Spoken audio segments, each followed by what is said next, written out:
A history of vehicles that I've owned. This is going to be a long episode, so buckle in and let's get on with it.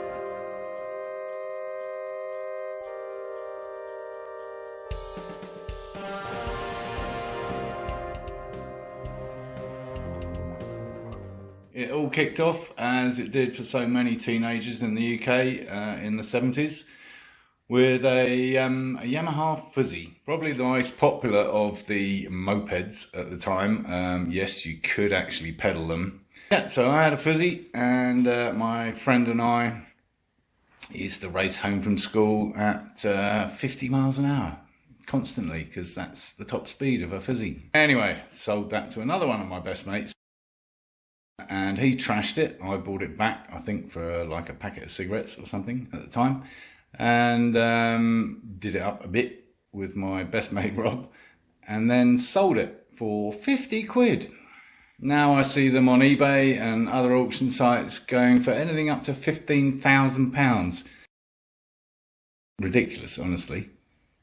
That's going to be a recurring theme during this, because I got rid of so many vehicles that are now worth quite a lot of money, comparatively at least. Yes, David, including a Lancia Delta Integrale, which you've just bought one for 60-something thousand bucks, and I sold mine for $5.5 grand. We'll get to that anyway. After that, in the UK, at the age of 17, you could actually learn to drive a car. I wasn't really interested, and my friend and I, Paul Sanson, Paul bought an RD200, and I struck a deal with my grandfather. Long story short, because it's a bit of a boring one, I wanted something hairy and leery like an RD, but he convinced me that if I bought a sensible 125 and rode it for a year, he would buy me a brand new whatever I wanted when I passed my test. Meantime, there was another deal with my parents, who were not so keen on me progressing down the motorcycle route, and not very happy about the deal I'd made with my grandfather. But we'll come to that later. Well, I say my parents, my dad didn't give a shit, so it was basically my mum. So I ended up with the rather boring Yamaha RS125, I think it was. RS for really slow, as opposed to RD for race developed, I think. So yeah, that was boring for a year. So the deal with my parents, or my mum, was that if I passed my bike test and failed my car test, I was allowed to have a bike. So of course I passed my bike test, and I failed my driving test on purpose. Not sure what those tests involve nowadays, but anyone my age will know that one of the things, certainly in the car driving test, was that you weren't allowed to cross your arms at any point while steering the vehicle. So I did that on purpose. And actually it was quite funny, because the instructor said, you know, where did you learn to drive? And I said, well, Brands Hatch, actually. Where, of course, you should be crossing your arms. So that was that, and my grandfather, being a man of his word, bought me the fabulous Kawasaki Z400J, I think, actually as ridden and raced by Formula One world champion Damon Hill. Before he got into racing cars, he raced bikes, and he was actually sponsored by my grandfather's motorcycle shop. So that was a nice little touch, because actually Damon Hill's one of my favourite drivers. After that, at the age of 19, other things started coming into play, like girlfriends who didn't want to go on the back of a bike and all that kind of BS. So I succumbed to buying a car. There was a good reason also for sticking with bikes, because the cars you could buy at the time were mainly crap, honestly, although again, you know, Mark I Escorts and Capris and things are now very sought after. But yeah, they were hideously slow. You know, the Kawasaki 400 would do a 0 to 60 as something like a Porsche 911 at the time. So why the hell would I want a car? Obviously, I wanted a sports car, and there wasn't much to choose from in those days. And having been brought up in the back of sports cars my whole childhood, my father was a fan of Triumphs. So I spent my entire childhood in the back of a Spitfire or a GT6 Mark 1 and a Mark 3, in which there's no seats. So I sat across the transmission tunnel, sideways to the vehicle, being a lanky git. Having dumped me on my grandparents at the age of 14, my father had progressed to a TR7. Well, progressed? I don't know. Which of course had no back at all. And I followed suit. I thought, well, it's good enough for Dad, it's good enough for me.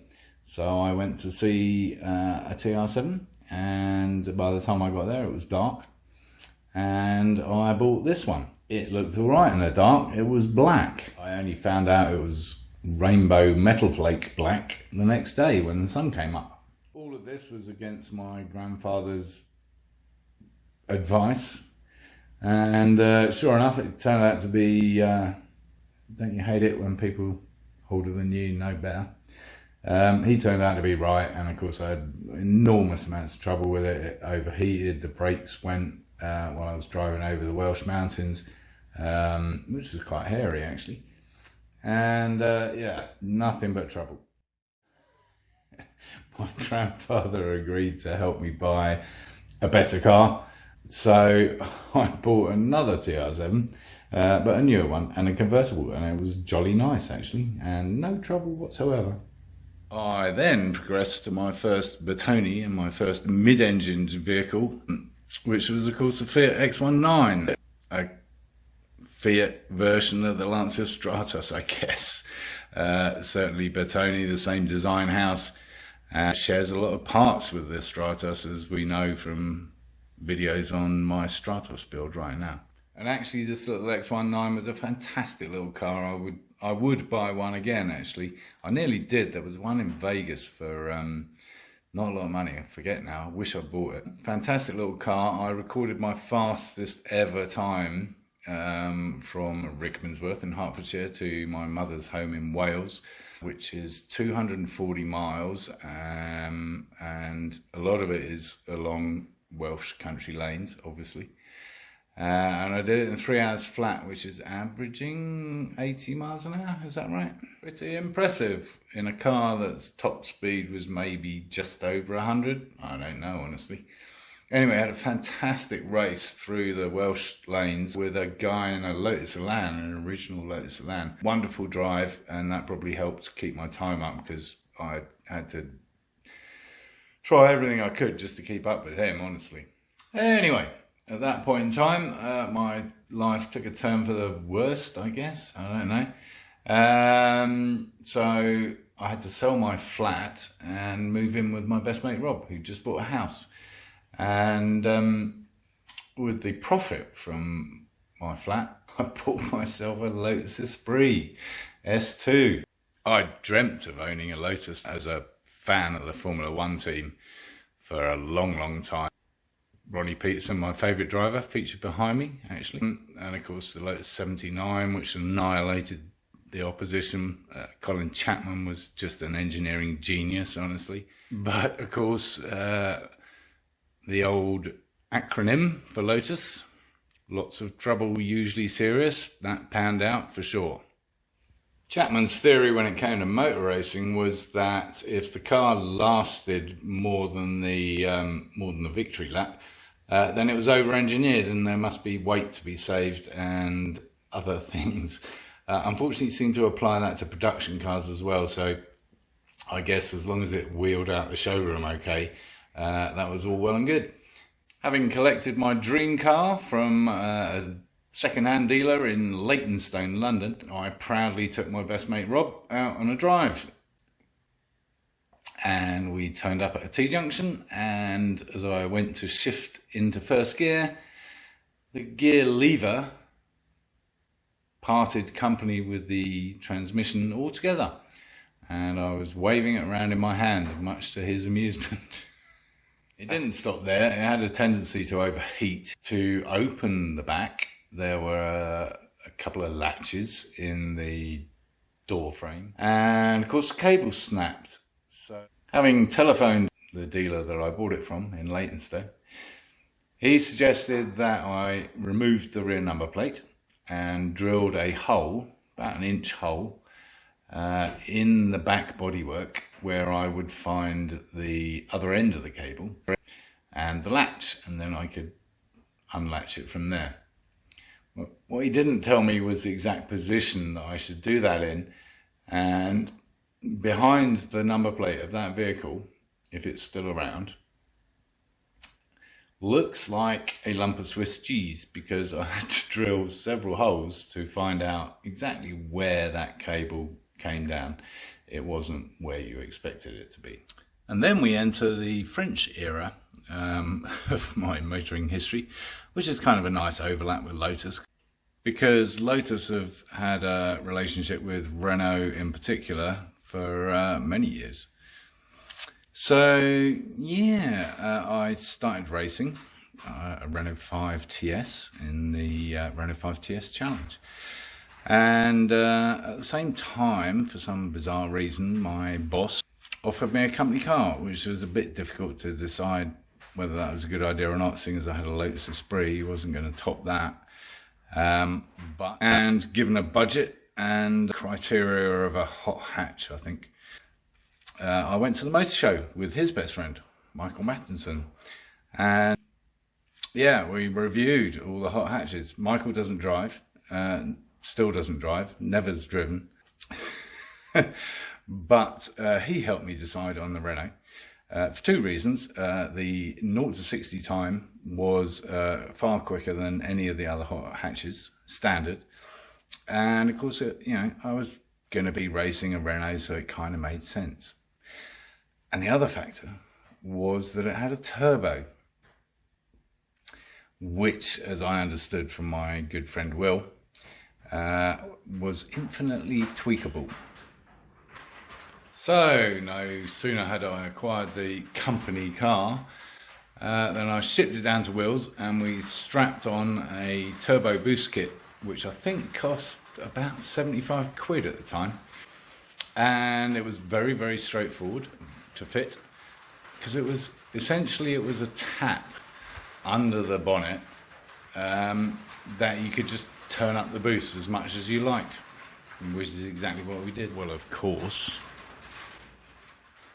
And inevitably, 6 months later, the turbo blew up. And the cost of the repair was about 750 quid, I think, new turbo. Eventually, we decided to trade that in for another company car, a Renault Clio 16 valve, a phenomenal car, actually. Can't remember driving it to Wales, but I did set a ridiculous time in the middle of the night, admittedly, from Wimborne in Dorset to Watford in under an hour and a half. I was doing 130 a lot of the way on the motorway. Incredible car, actually. And I'd really like to get a Williams version. I know they fetch good money now in Europe for sure, and nobody's seen one probably in the US. I know it was John Surtees, I think, the Formula One and motorcycle world champion. I think it was one of his favourite cars, the Williams Renault Clio. And then just about that time, talking of Capris, my old man snuffed it and left me his Capri 2.8 injection. That's all he left me. I didn't keep it very long because firstly I didn't have the space, because I bought yet another car.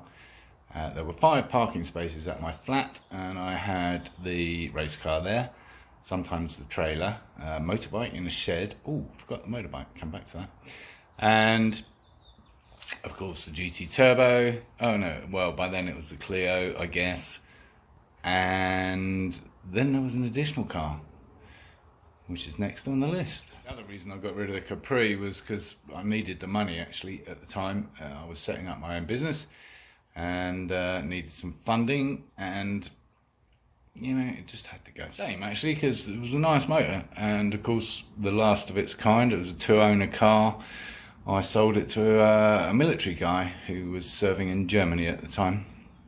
But then came one of my all-time favourites actually, and the fire extinguisher is suitably in shot. Business was doing rather well thanks to Nigel Mansell at the time, who won the Formula One World Championship that year, and I was doing limited edition motor racing prints at the time, and I made a lot of money in a very short time.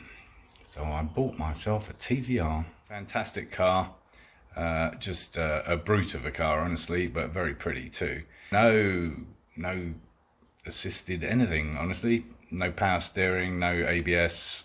The best way to steer it was with your right foot, honestly, because the back end would kick out at the slightest hint. And actually it was while owning the TVR that I made my acquaintance with Jerry Hawkridge of Hawk Stratos Replicas, which rekindled that, obviously.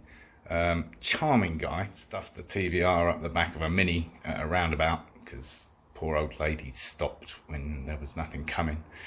And he repaired it for me. He took me around the whole premises, showed me all the molds for the Stratos and the Cobra, and yeah, wonderful guy. Thoroughly recommend his product. Even though I myself have bought a Lister Bell, the Hawk is equally good, except for David's, obviously. That's just a POS. So it was the 4-litre Griffith, one of the early ones.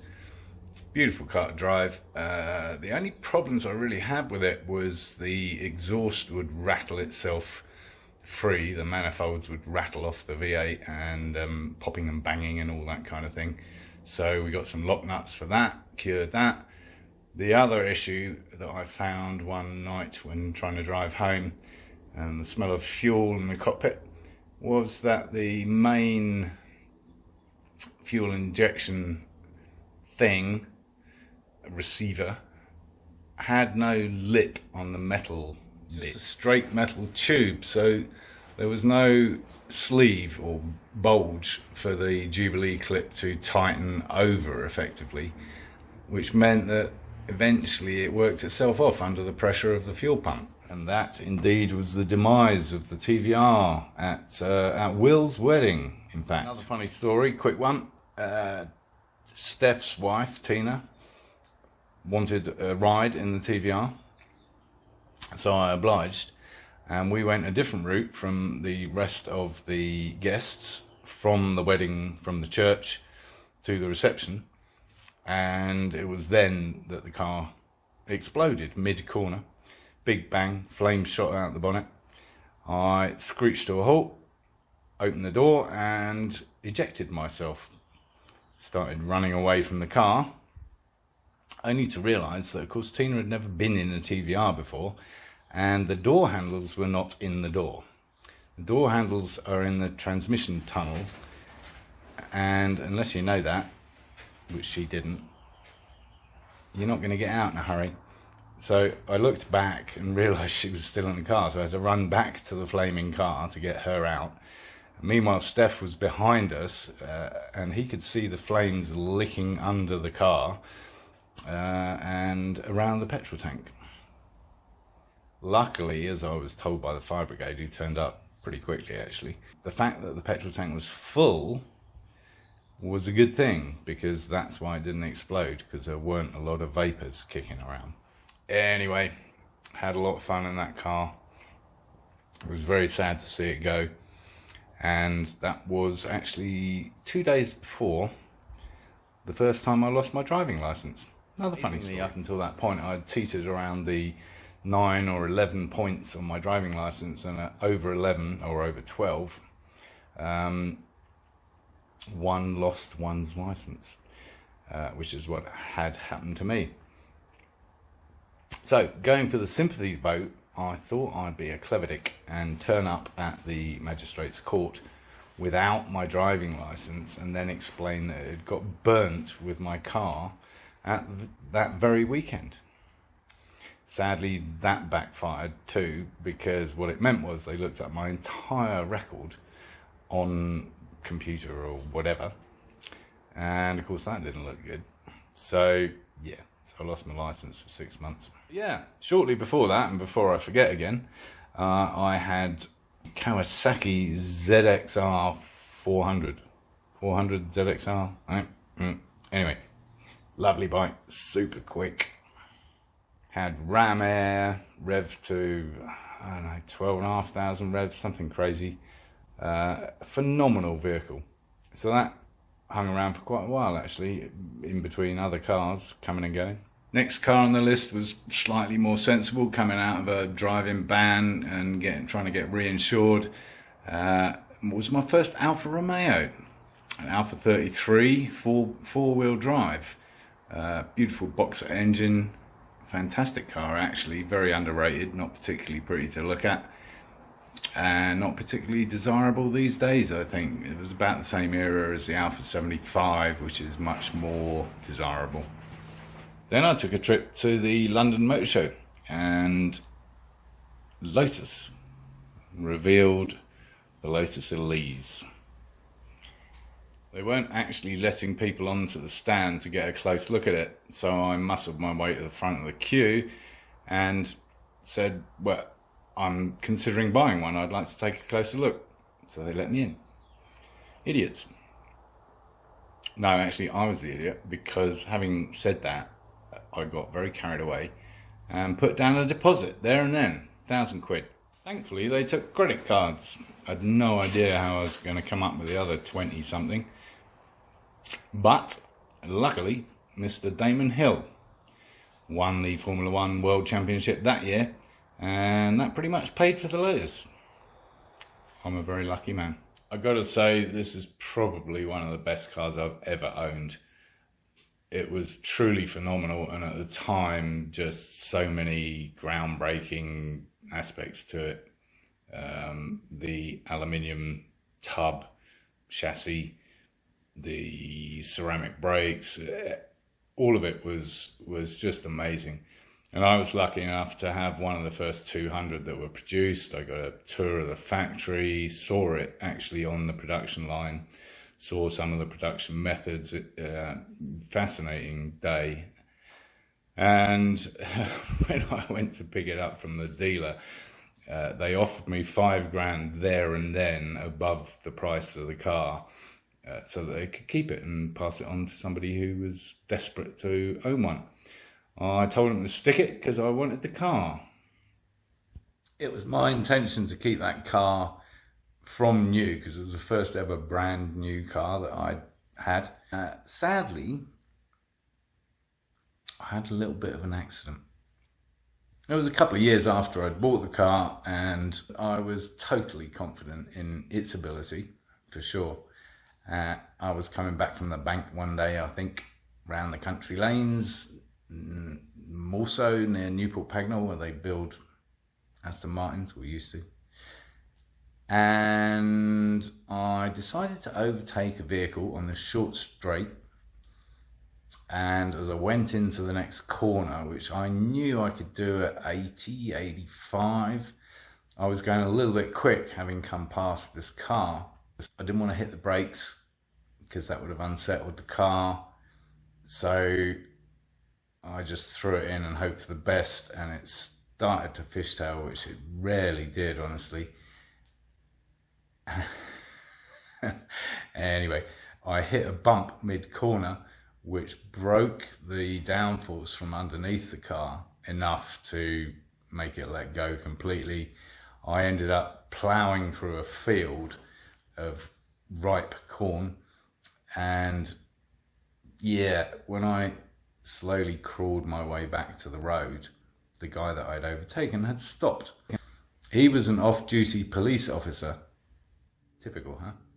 And his first words were, "What do you call that?"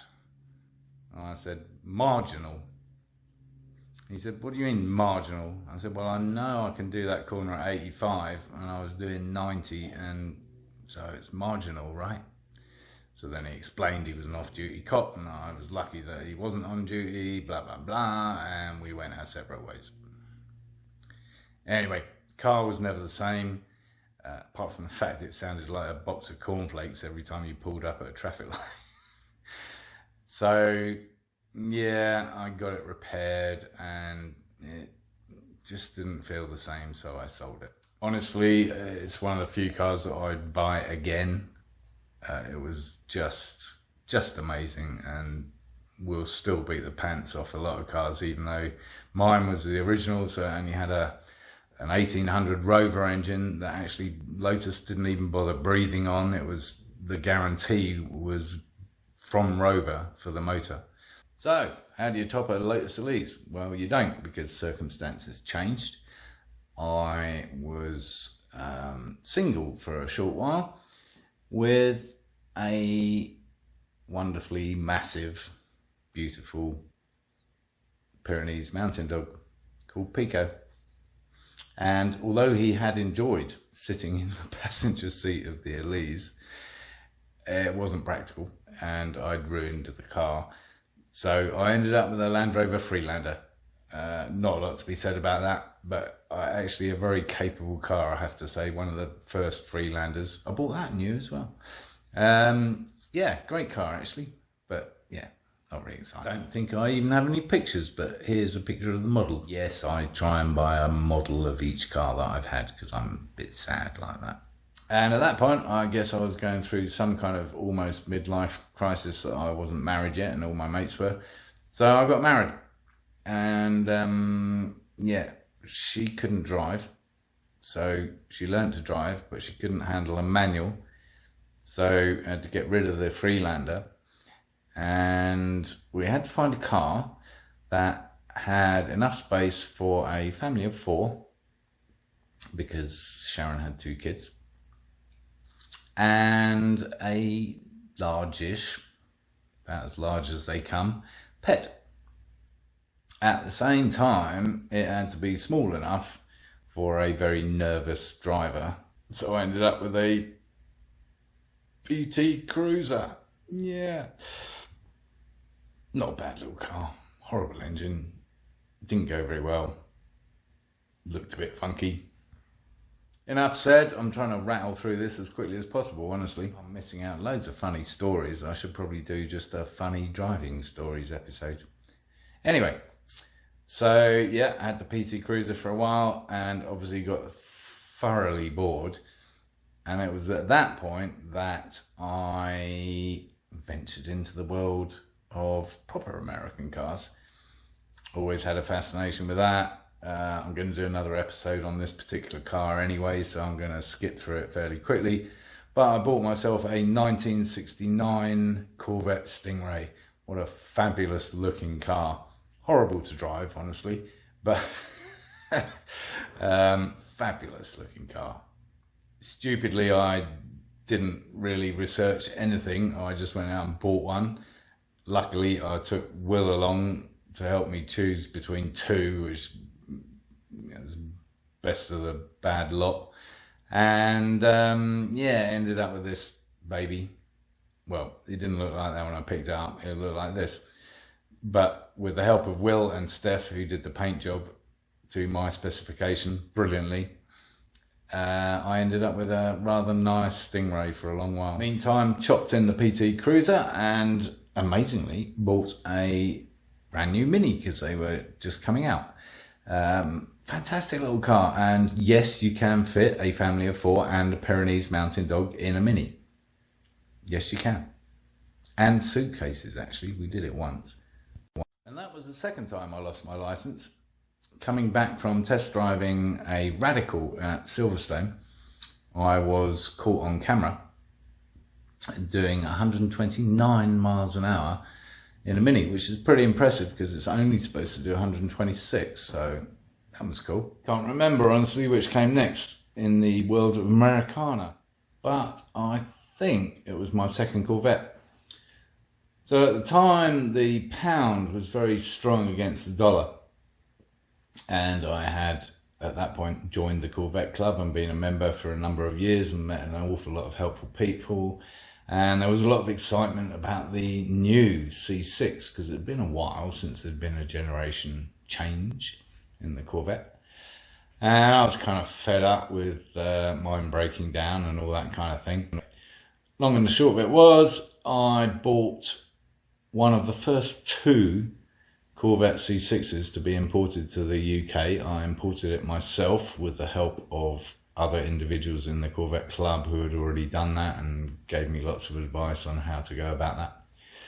And I bought it from a dealer in Texas.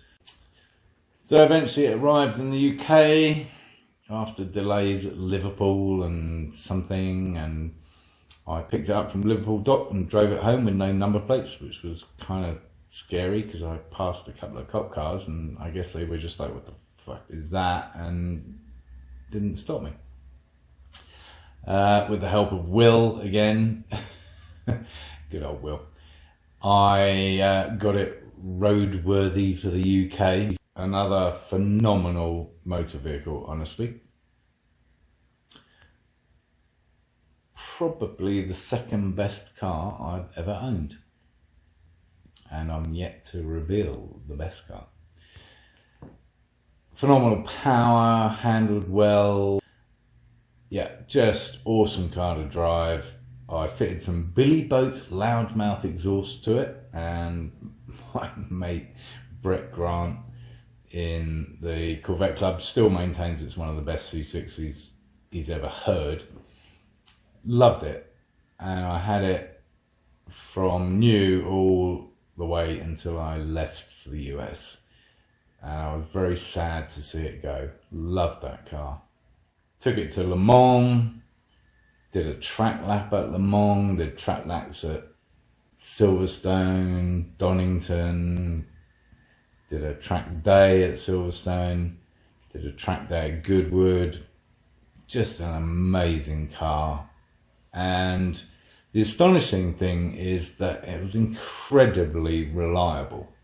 Nothing, and I mean nothing, went wrong with that car.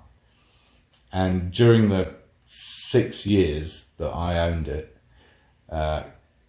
my good friend Paul Sansom had 3 Aston Martin DB7s, and he had trouble with all of them. And yet they're 3 times the price or more. Probably why they never won Le Mans, right? About the same time, we chopped the Mini in for another American vehicle. And this one's a bit of an oddity, and I think will be a future classic, honestly. It was the Chrysler Crossfire, based on the Mercedes SLK, and I've got to tell you, it was an exceptionally quick car. So my tip for a future classic is the SRT6. It was supercharged and it was phenomenally quick. So many times I pulled up against twats in BMW M3s and Audi what the hells and just left them for dead. So yeah, very underrated at least. After that, talking to Mercedes, I had my best mate Rob's mum's CLK for a while. I don't like German cars, but I do understand why people love them. Fantastic equipment and comfort, and not reliability though, I have to say. Had some problem with a limp home mode, and all it was some bloody sensor on the steering wheel that senses whether you've fallen asleep or not. It fell asleep and caused all kinds of problems. Bullshit safety. And of course I'm forgetting the motorbikes again. So at some point in time, this was pre-PT Cruiser, I bought myself another Kawasaki Z400 ZXR. This time black, and with a performance exhaust on it, which was ridiculously loud. It would set off car alarms as I drove down the street. It was that loud. A lot of fun, same as the last one. And then I got a puncture, or at least a slow leak or something like that, because I was able to ride it into the dealership where I took it to be serviced at the time. He knew me very well, and I told him I was coming to get my tyre fixed, and he purposely, I'm pretty sure, put a Ducati 748 in the showroom at the front, so when I came in I would see it.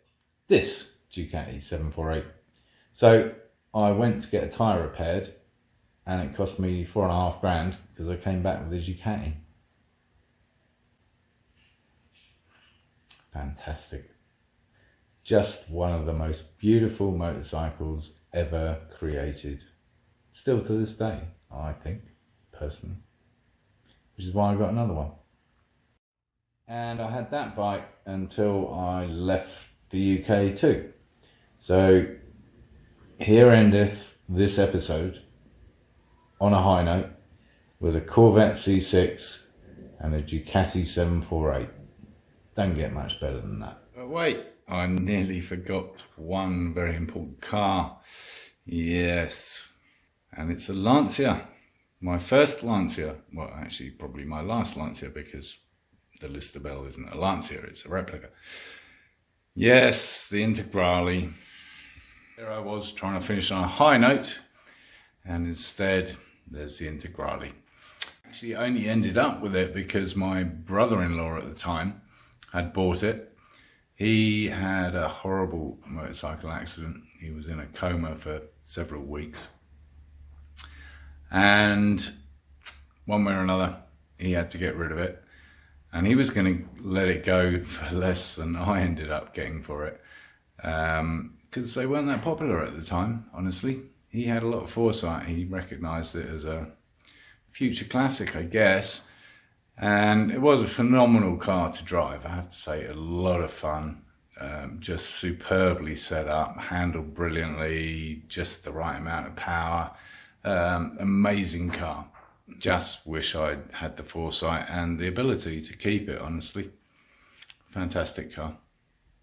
And yes, David, I let it go for $5,500, which was the going rate at the time. And the turbo was on the way out, which was 750 quid. So that just about covers it, I think, for part one. Part two, we'll discover all the cars I've bought and sold and bikes and things since I've been in the US. So thanks for watching. Please tune in again. And do subscribe to the channel.